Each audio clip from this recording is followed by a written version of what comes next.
So first off, we're going to be putting in the aqua soil. So I've gone for the fluval stratum, but all aqua soils are rich in minerals and obviously great for planted aquariums.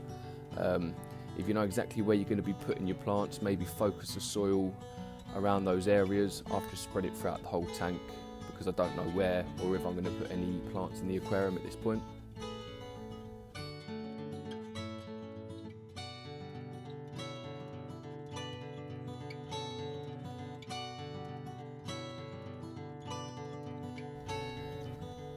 Once you've applied the aqua soil, the next step is the substrate. So I've gone for the fluorite black sand, a very fine sand this is.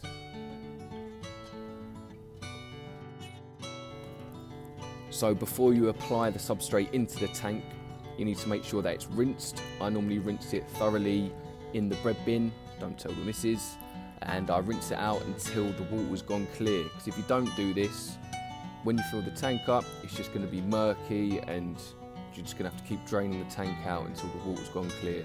So you're saving yourself a lot of time and pain by doing that first.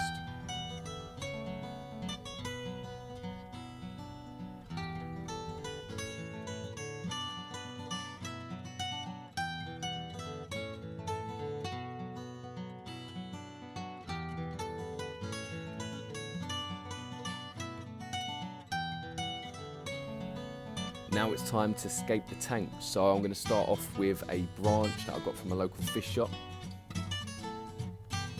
Placement's key. If I don't weigh it down, it's more than likely going to be floating, so what I'm going to do is get a couple rocks and weigh it down whilst trying to make it look as natural as possible.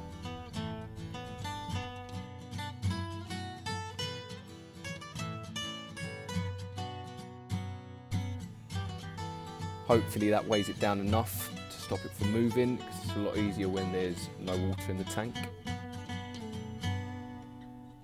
I also got some lava rock as well, just throwing that in there.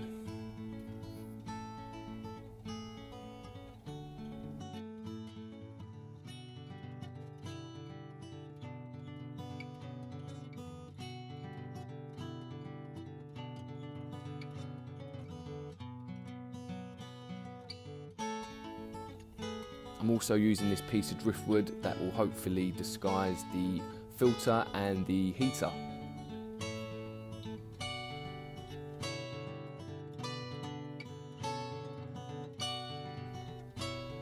Now the hardscaping is complete, time to put in the filter. So I'm using a standard sponge filter connected to an air pump along with an air stone to help with the filtration of the tank. Don't plug your heater in until the tank's full of water. I'm now applying Java moss to the branch using reef super glue. Make sure you use enough glue, otherwise the Java moss will just start floating around when you fill your tank up. There are other ways of doing it. I've used string before and tied it around the moss on a bit of driftwood, but I've found that the super glue is definitely the most successful way of keeping the Java moss onto the branch or driftwood or rock, depending what you're applying it to.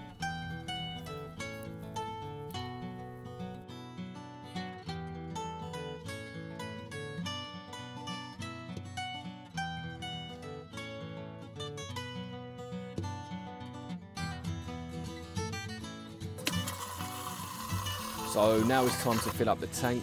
I normally aim it at either the glass or an object in the tank, because when you aim at the substrate, you start kicking it up. I try to avoid that.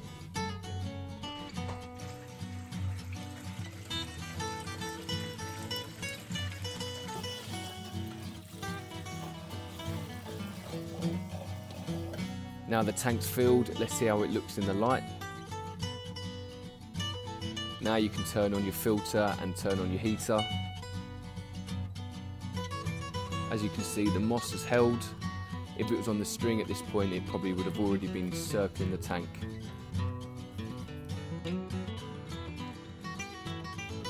I hope you've enjoyed the setup. Don't forget to like and subscribe.